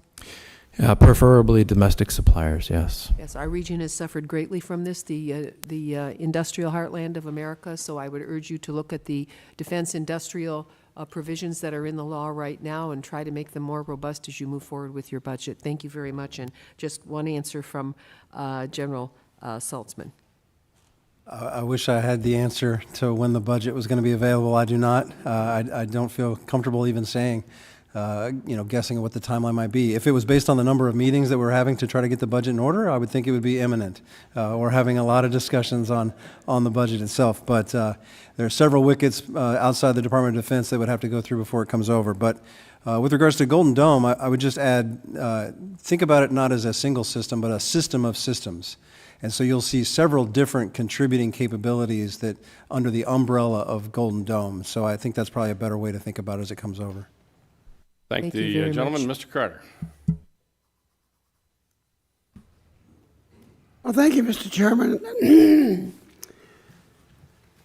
General Allvin, pardon my voice, it's going away.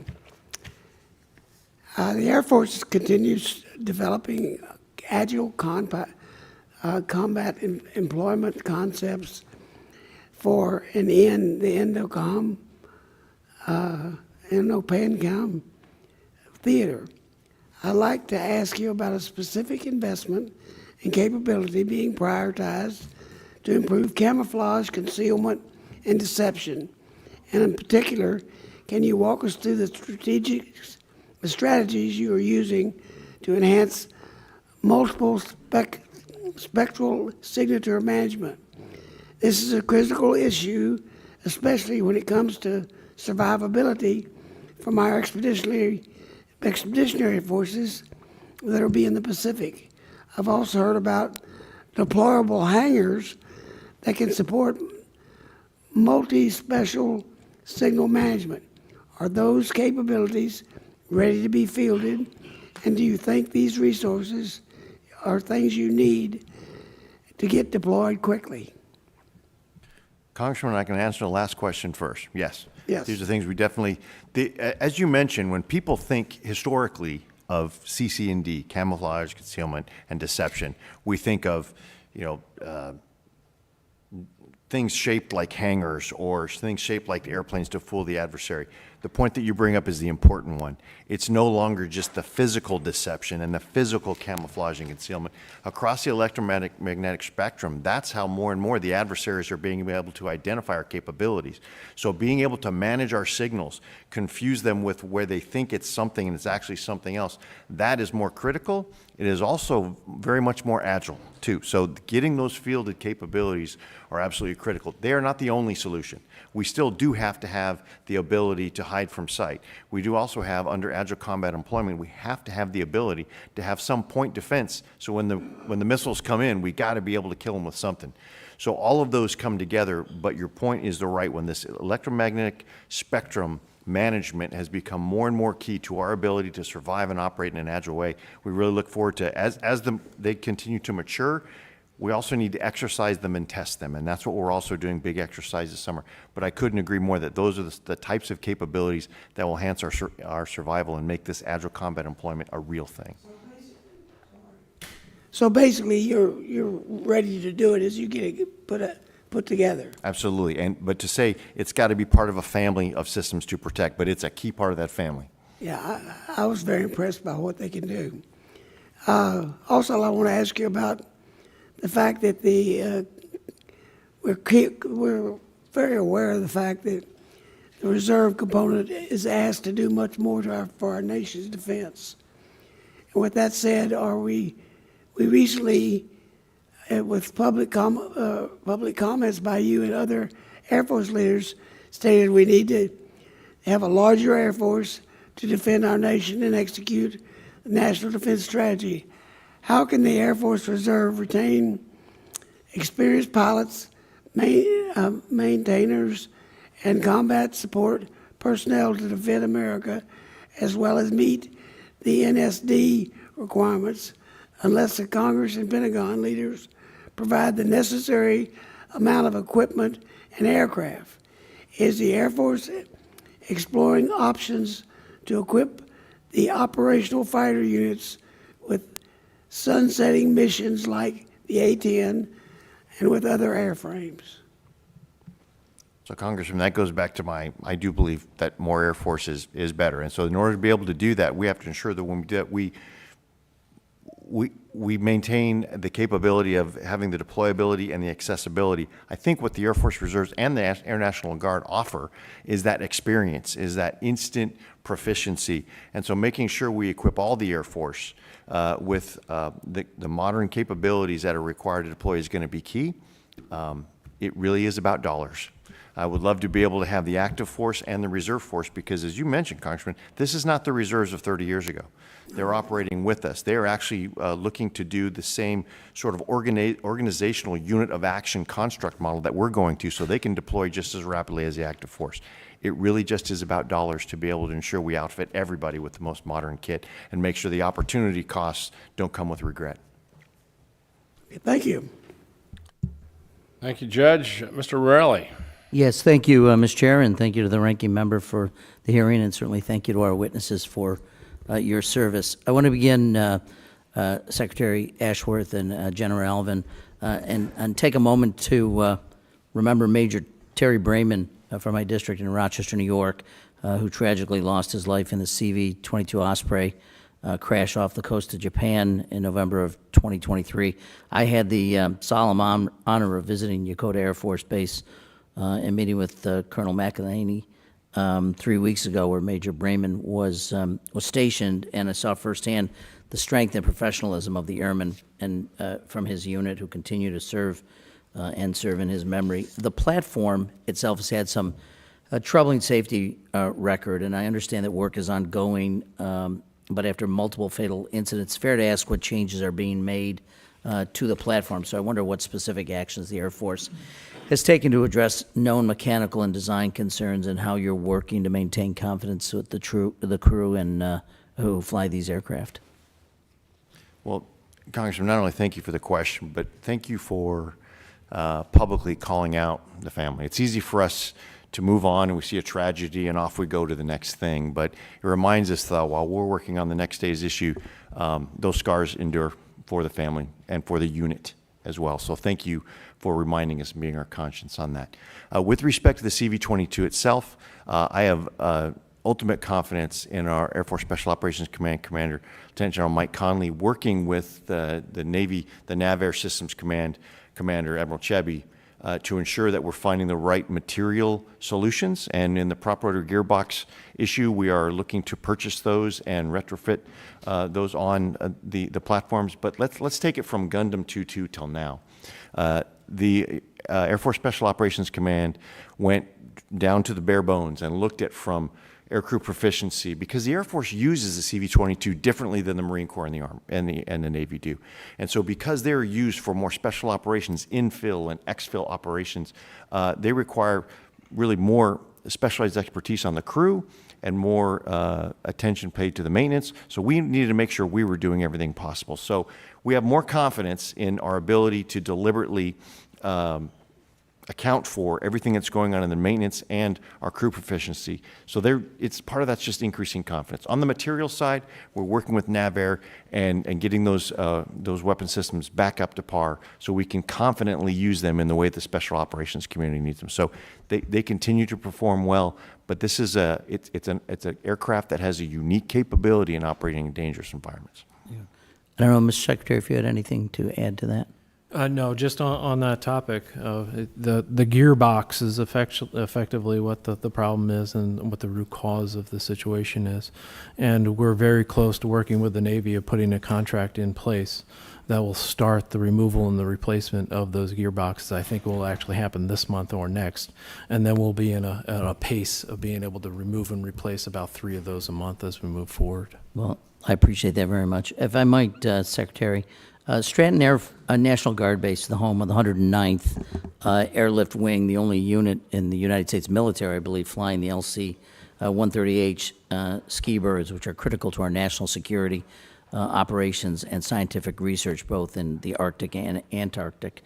And the aircraft, I think, are over 5 decades old. I've had the chance to be on board one, constant need of maintenance, risky mission readiness, and aircrew safety. And given the strategic importance of the polar operations and operational limitations of the LC-130Hs, can you just share with me the Air Force's long-term plan to fully recapitalize the fleet and ensure uninterrupted U.S. leadership in the polar regions?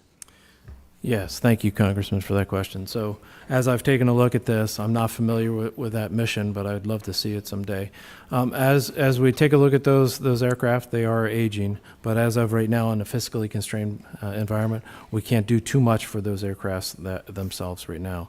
But we are actually initiating the beginnings of the acquisition process to do that capabilities-based assessment for that entire area, and that will then inform us as to what the true need is, what the gaps are, and then how we can initiate a replacement into the future.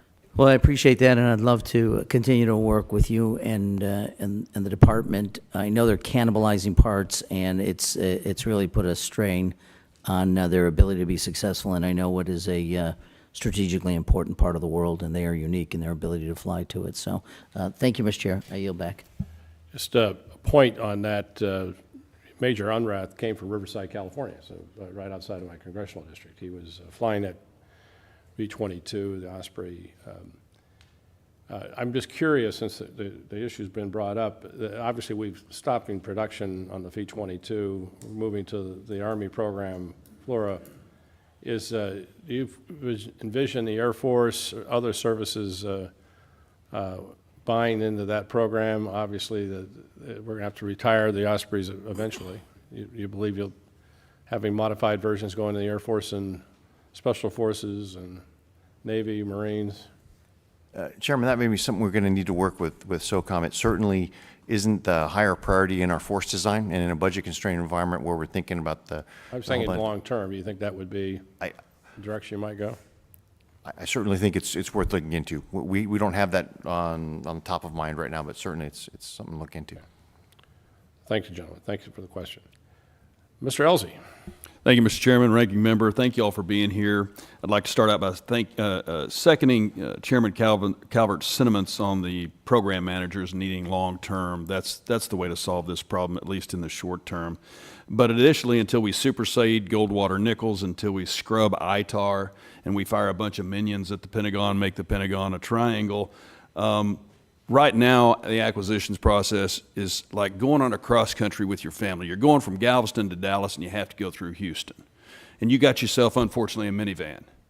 And you got your minivan, you have to stop through Houston, and every 5 minutes you have to stop for a minute at a stoplight. And at that stoplight, there's a patrolman, and he says, I need $100, and you need to take that passenger.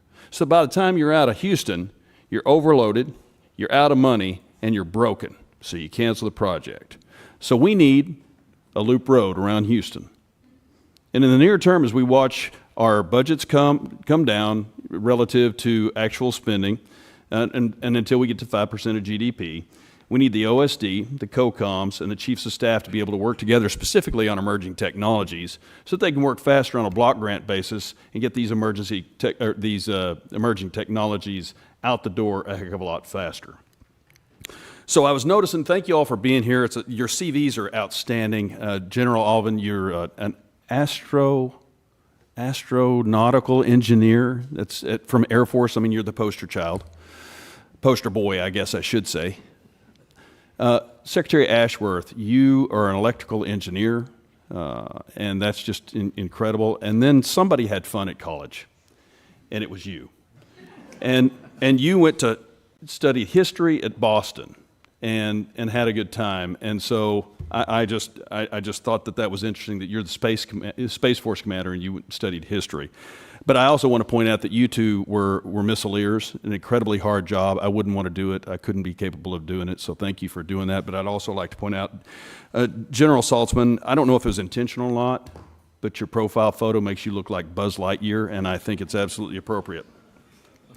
General Allvin, thank you for taking the time to talk to me about the F-47 a while back and the need for future air superiority and for the joint force to have sixth-generation fighters. So kind of a leading question, but would you say that the current mix of fifth-gen F-35 across the Air Force, Navy, and Marine Corps provides a needed capability and important options for our COCOMs?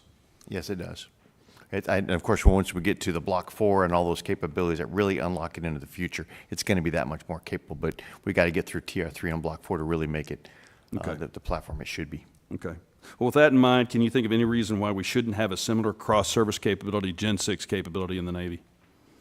I think to that there are different requirements that the Navy would use it for. So this is specific, and I'll say as much as I can at this classification level. But when you look at the outer mold line design, that is, even the F-35 has difference between A's, B's, and C's, and those that launch off carriers have to have, more sturdy landing gear structure so they can go off the cat and come back to the carrier. So there are some design differences, and when that comes to the high level sophistication of sixth generation, one needs to look at the outer mold design differences and what that might provide for divergence capabilities. Having said that, the secret sauce of what we're doing going forward, and Chairman Calvert sort of referenced the fact that maybe the F-35 wasn't the best way looking back on how we're doing things, but we put that together when we did.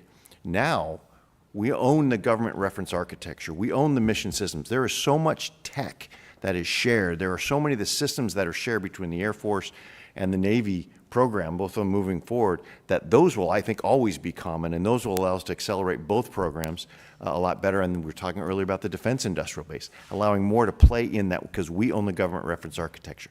When it comes to the outer mold line, that will be different because of the different environment in which they operate. Got it. Okay. Well, I think for China, as we focus on China, we all have to recognize that the F-47 brings increased speed and increased range. It's going to get the Air Force in the fight in the Indo-PACOM. The V-22 puts the Marines in the fight in the Indo-PACOM region. FLRAA puts the Army in the fight, and without FLRAA, they are not in the fight in the Indo-PACOM. Likewise, no F/A-XX, the Navy's not in the fight because we have to outstick the enemy, and we do that with a Gen 6 fighter. And until we get an improved tanker, which we absolutely must have in the Indo-PACOM, we are limiting ourselves. And at no time in our nation's history have we ever gone an advanced generation with one service and not the other. So thank you for your answers. Thank you for being here, gentlemen. I yield back. Thank the gentleman. Mr. Fleischman, you're next. Thank you, Mr. Chairman. Thank you, Mr. Ashworth, General Allvin, and General Saltzman for taking the time to come before us today. I would like the entire subcommittee to know that General Saltzman was kind enough to visit my hometown of Chattanooga last week to be the Grand Marshal of the longest-running Armed Services Parade in the United States, 76 years running, and as a first, for the first time, as we honored the Space Force. So, General, you were a hit, and I thank you so much for that visit. I've got some questions. First of all, challenges to the Sentinel program, dealing with the cost projections and the timeline of that ICBM program. As most of you all know, I'm chairman of the Energy and Water Subcommittee of Appropriations, and NSA's Y-12 security complex is in my district, so I realize the highest priority of this program. We've seen major delays and setbacks, so I'm going to try to condense my questions. Acting Secretary Ashworth, can you provide this committee with an update on the program's current status and what changes are being implemented to get the program schedule back on track and even pulled back to the left? And as a follow-up, we are modernizing all three legs of the triad. As well as our NC3 and nuclear security enterprise. At the same time, the New START treaty is set to end next year. How is the Air Force ensuring that we do not have a gap in our coverage during the period of growing strategic risk? Thank you for the question, Congressman. So, I want to just first state by the department stands behind the nuclear deterrence and our nuclear modernization programs, and so that remains a commitment and a strong commitment. The Sentinel program, non-McCurdy, it had a critical non-McCurdy breach last year, and so during that time, the department goes through a very thorough review process of the entire program to make sure that it's still a national security value. We assess the requirements on that program. We assess options that we might be able to follow in actually doing that in a different way. And then we also take a look at the root causes that actually manifested into the breach itself. We came out of that and then followed the law, and we pulled that program back into its previous acquisition phase. So that's where the program is right now. So what does the program do? First, it continues on with those elements in the design and development phase that will remain unaffected while we restructure the rest of the program to get after those root causes that caused the breach. And so think about that from the biggest piece of that as the missile itself will continue going through its design and development phase as we move forward. The main contributors to the cost breach itself were the command and launch segment. Think about those as the LFs that house the missile and the launch control centers that command the launch and have our missileers in them. It's the construction costs associated with those elements that really drove up the cost. And so the program right now is reaching out to industry to understand how we might better construct a program on how to get after that particular segment. They've reached out, collecting the information from industry, and by the end of the summer, they should have collected enough information, analyzed it, and put it back together to see if we're going to stay with the current acquisition strategy or significantly change it. I imagine we're significantly going to change it. Based upon that strategy, we're going to be trying to pull that schedule left as we continue to march forward on the program. Thank you, sir. In my remaining minute, the 135 has been in service for about 60 years, sir. The Air Force has now transitioned to the KC-46, which also includes important decisions on new basing requirements. This deals with our tanker fleet. Since I don't believe the projected tanker fleet over the next decade is sufficient to sustain a major prolonged war in the Western Pacific, what would be the necessary number that we should be targeting, sir? I would just say that that demand signal is derived through the Transcom commander, U.S. Transportation Commander, who looks to the Indo-PACOM war plan and looked at it. And so they have set up they have their MCS, which is their mobility capability study, and that drives the number of tankers and number of strategic airlift. And so they're currently in the broad number about 465. So they are between the KC-46 and the KC-135 recapitalization. We're still driving towards that Transcom derived number. And as we look further into the buy of the recapitalization, this is where the next generation air refueling system study will tell us whether we need a new tanker altogether or tankers that have better survivability mechanisms on them. So it really drives from the U.S. Transportation Command requirement. Thank you, sir. My time's expired. I'll yield back.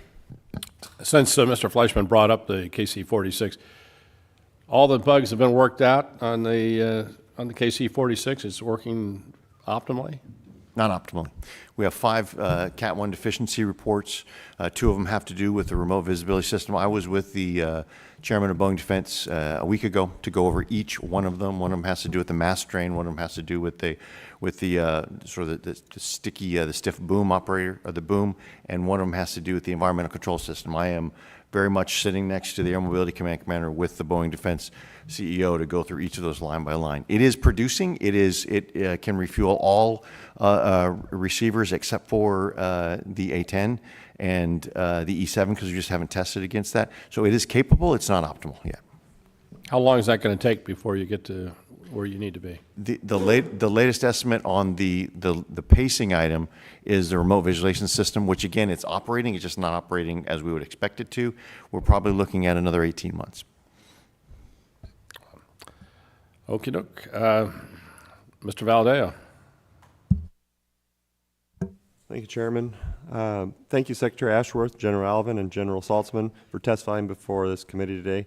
Secretary Ashford and General Allvin, I want to raise urgent concerns about the F-15EX bed-down plan and the future of the 144th Fighter Wing in California.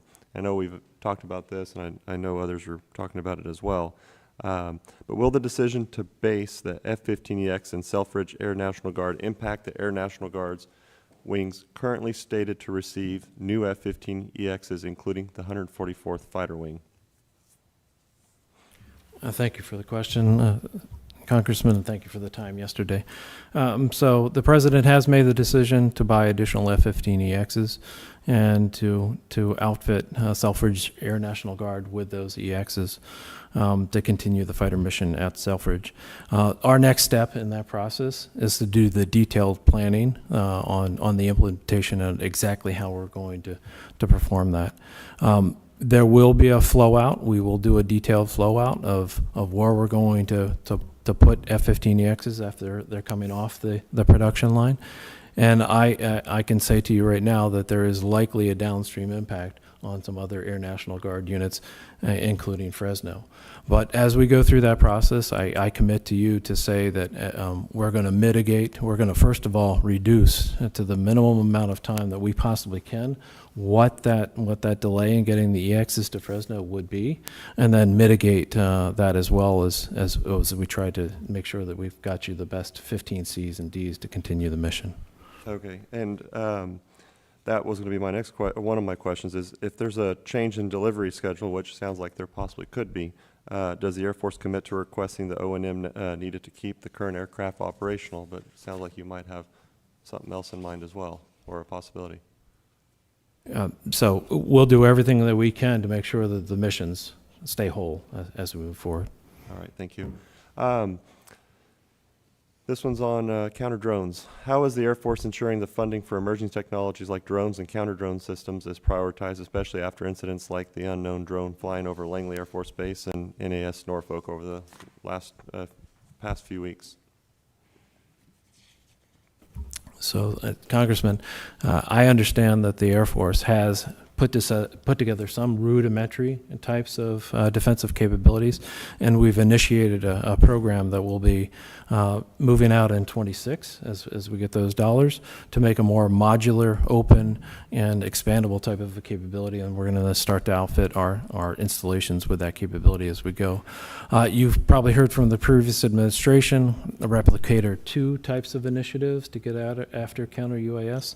This administration maintains its concern with the counter-UAS capabilities that we need to put forward, and you'll see more and more of that as we get into the 26 budget. I presume when we deliver it that we're going to be trying to get after that threat. Thank you. General Saltzman, China has continued to develop and refine claw-enabled satellites that could target our assets and GEO. What steps is the Space Force taking to advance technologies like rendezvous, proximity, operations, and docking, and on-orbit servicing to counter this? And where do you see the greatest need for investment to maintain our space superiority? We've got real solid investment in the GSAP program, which is our current capability to do rendezvous, proximity ops, and GEO. We're expanding that to include other kinds of counter space activities. I'm happy to follow up in a classified environment with you if we can. But the most important thing that we need to add to it is the space domain awareness that enables the rendezvous proximity ops. Can we see the target satellite?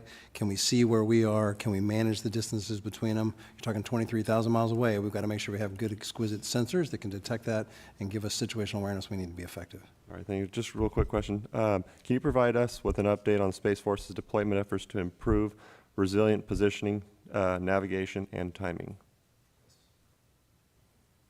Yeah, we're still working through we're shifting it from resilient GPS to resilient PNT. We're looking at all kinds of alternatives, and we have money in the budget for alt PNT programs and science and technology risk reduction. All right, well, thank you, and my time's just about expired, so appreciate the time, and I yield back. Thank you, gentlemen. Mr. Joyce.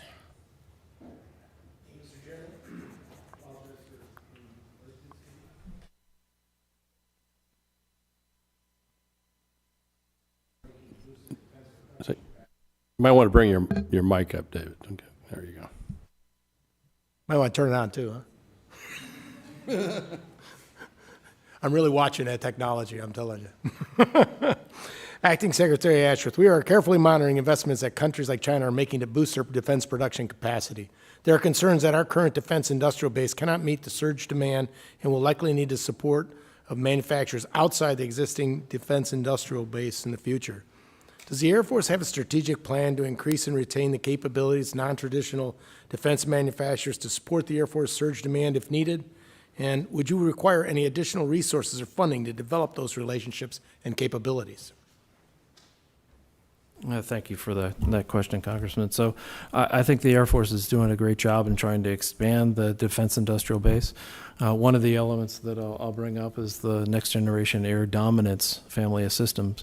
And General Allvin's also already brought up that we already own a government reference architecture in that area. And that has really enabled us to grow the defense industrial base in that area. And you're seeing some of the non-traditionals that are starting to grow and become more of a traditionals enter into that competition for collaborative combat aircraft, for instance, right? And so I think we're doing the right thing. We're moving in the right direction. If we continue to follow the model that NGAD has set up for us, we need to try to replicate that into the future, and it's going to provide additional opportunities for those non-traditionals. At the Youngstown base, unfortunately, we've watched C-130s having to be cannibalized to make, out of the, say, 8, 5 are operating and 3 are sitting there as pieces and parts. So I know that it's tough to keep a reserve of all the parts that are dependent upon making the mission work. General, Saltzman, I wanted to go back to you. How is the Space Force working to build our cyber resilience into satellite command and control systems as threats continue to evolve? We're growing into that mission area pretty quickly. We've deployed 2 systems recently that allow us to monitor our networks, our mission networks. It takes a lot of time actually to map the cyber terrain and then telemeter it, put all of the right sensors in so that you can rapidly see if somebody's attacking the system. We've taken care of missile warning as a mission area already, and we're going towards the GPS constellation next. And so we're stepping it out as we can, but it takes a while just to map that terrain, but we're taking steps as quickly as possible. Thank you. Most of the questions I had otherwise had already been asked. I realize it's late, Chairman Calvert, so I'll give you back the remaining time. I thank the gentleman, and I appreciate your questions. Ms. McCollum, you have any closing comments? Well, I just want to thank the gentleman for being here, and I want to thank the acting secretary for your professionalism, the courtesies you extended all of us, and everything like that. And I hope there's a role for you that continues in this administration, should you choose to accept it. Mr. Chair, I'm just going to list them really quick, some questions for the record, because a lot of it I just want to put them officially out there. I kind of had them in an opening statement. This one I did not. The president has now halted bombing actions towards the Houthis, but I'm going to be submitting a record to find out, what the cost of this was, both in material and personnel, what we've been spending. Workforce impacts, I think I touched on that, a little more detailed question. The tariff question that has to do with the most expensive aircraft in the world, the F-35. It looks like the administration is going to use something called a Chapter 98. I want to understand how that works better. Space launch availability. I know that that's a concern that Space Force has. As was pointed out, what is going on with safety measures with the Osprey, the Trainer 17.